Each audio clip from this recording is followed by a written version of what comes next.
The Detroit Lions got their first win in almost a year, and it was a great feeling to have Victory Monday. Did you realize that you were a champion in their eyes? Hello, everyone. My name is Derek, and welcome back to the Gridiron Blitz. On this channel, we produce predominantly Detroit Lions content with some NFL and college live streams as well. So if that's your thing, make sure you subscribe to the YouTube channel and also check out Detroit Lions Syndicate, Strictly Detroit Lions, a channel that I created so I can just kind of fix this algorithm, man. So make sure you check it out for all Detroit Lions content. The Detroit Lions coming off a win in dramatic fashion against the Minnesota Vikings. And Minnesota Vikings fans are really upset. They're upset at the Vikings. They're upset at Spielman. They're upset at Mike Zimmer. And they're calling for his head. And it got me to thinking about a lot of things this morning. My video is going to be something a little different. It's going to talk about the what if. Now, as Lions fans, we spend a lot of our time in the what if scenario during the offseason. That usually is the most exciting part of the season because the reality of the product is not yet seen. There's a lot of unknown. Will the Lions do this? Can they do that? But it got me thinking with Minnesota calling for the head of Mike Zimmer and Chicago Bears fans calling for Matt Nagy, there could be a significant turnover in the NFC North next year. Green Bay is also, I don't know what's going to happen with Aaron Rodgers, but he's talking about leaving, but he's quite dramatic, so we don't know what he's going to do yet. He did turn down being paid the highest player in the National Football League to stay in Green Bay, opting to take his talent somewhere else. So we'll see. So that got me to thinking. The Detroit Lions getting their first win, they did something that they hadn't really done all year, and that's come back and actually win a game, finish a game. It's been a missed kick here, a 4th and 19 there. But what they were able to do is play a complete 60 minutes of football. The Detroit Lions lost 3 games in walk-off fashion, and they also lost or tied another game because of a missed kick, and he's no longer with the team. Let's say the Lions win those games and Sunday's game as well. All of a sudden, that puts the Detroit Lions at 5-12, and we would be in the hunt for a wild card playoff spot. So football is a game of one play. It's a game of inches. And that's where the what-if scenario comes in at. We've seen the Detroit Lions play as tough as you can play any team. Let's even, if you want to throw in the Rams game, let's throw in the Rams game. Detroit Lions led for most of the game. I was there. Right? We led for most of the game. We have a chance to drive down the field, and we're in the red zone. I'm talking about inside the 10 with the chance to take the lead late in the 4th quarter. Jared Goff does what we've come to know him to do and throw an interception, which basically sealed the game for the LA Rams. I mean, even if you add that game in, right? Let's say we're 6-6. We're right there with all the other NFC teams. Now, I just got to say this because this was an amazing stat that I found out last night. The Detroit Lions are not the first team to be eliminated from playoff contention. That would be the Houston Texans. Believe it or not, the Detroit Lions currently are not eliminated from playoff contention. The odds before Sunday's game were 1 in 800 billion. Credit to the Reddit user that I saw this and forgot this information from. 1 in 800 billion that they would make the playoffs. And now it's just going to take a win or a tie by any one of basically the NFC teams to eliminate us. So we will probably be the second team eliminated. But those odds are crazy. But let's say we win those games. We're in mad competition to compete. Now, I never had us going to the playoffs for the 2021 season. I did have us winning about 6 games or so. And right now we just got our first one. But what if the Lions win those games? And that leads me to next year. The Detroit Lions are going to have 10 picks so far in the 2022 NFL draft.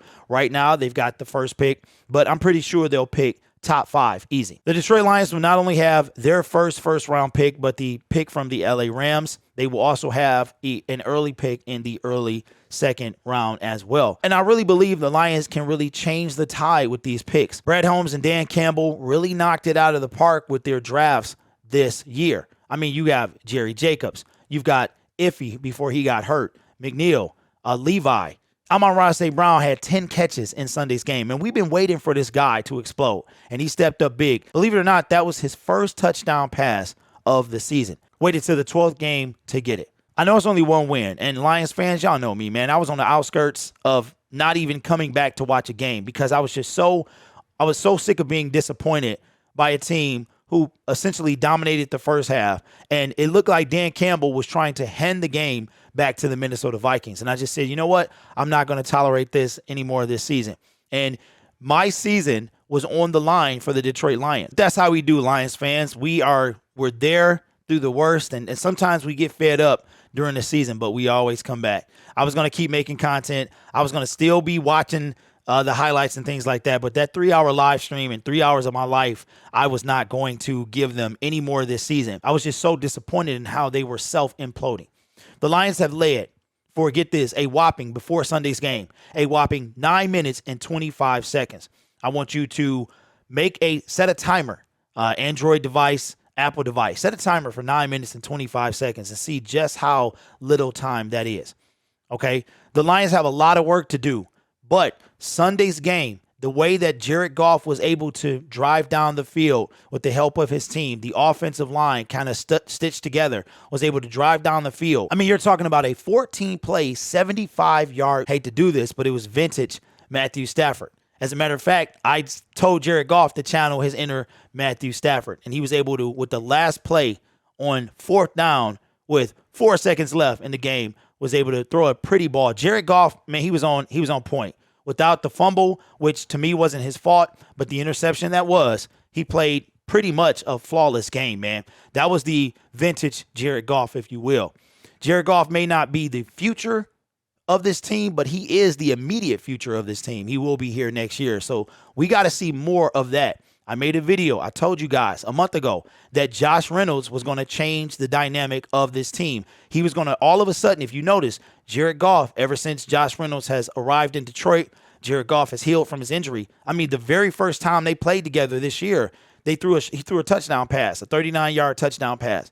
Jared Goff will be a better quarterback next year. I can almost guarantee that. Just got to get the tools around him. Got to make sure he's comfortable. I'm really rooting for Jared Goff to succeed, man. He got teared up after the win because these guys have been there. They've been there all year long. I mean, even from the 49er game, when it was the defense, the first 3 games of the season, it was the defense that was letting us down. And then from 4 on out, it was the offense. This team, okay, probably had one of the worst rosters in the National Football League to start the year. And Dan Campbell has been saying all year long that these guys, he believed in these guys. Could you imagine if the offense and the defense clicked at the same time? We probably would be 50-50 right now. I say we would at least be 6-6. We'd be right there for that 6th and 7th spot, man. And that would be phenomenal. But that is all a dream. We are not anywhere near this. That would be an alternate reality Detroit Lions scenario. But leading into next season, there's a lot of hope for the Detroit Lions. I know you might just, dude, this is one win. Yeah, but it's one win that we've been waiting on to see a complete team effort. Who would have ever thought that 5 weeks ago, the Detroit Lion offense would be the one to drive no timeouts, 75 yards with 1 minute and 50 seconds, and then get 14 plays in that 1 minute and 50 seconds. Just imagine. But Lions fans, that's what we do best. We imagine, we hope, and we look forward to the future. And I must admit, man, from going to not want to watch this team anymore to now very curious to see what they can do after tasting the taste of victory, man, to see if they can close this thing out strong. If we lose the first overall pick, I don't care. You guys know me. I'm not about losing. I'm not about first overall picks. If you think about it, the Detroit Lions and teams, they need to hit on the other picks. I mean, Matthew Stafford, first overall pick. He was a banger. And Ndamukong Suh, second overall pick. He was a banger. Calvin Johnson, he was a banger, second overall pick. So we can bang on those picks, but we need a complete team. We need the people around those guys in order to make us, one man cannot change a 53-man roster to the point that they're winning games all of a sudden. Look at Trevor Lawrence, Zach Wilson. Those guys, their teams are almost as bad as they were last year. The Jacksonville Jaguars, if I'm not mistaken, currently have the 3rd overall pick. The Jets currently have the 4th. These guys were 1 and 2 last year. So what did those number 1 and number 2 picks do for their franchise? Not much the very next year. After we got Matthew Stafford, I think we went 2-14 the following year. We didn't make it to the playoffs to the 3rd year after that 1st overall pick. So for me, it's always been about winning. I can't imagine rooting for my team to lose and being upset if they do so. Like I can't wrap my head around that. But anyway, the Lions, I think the future's bright.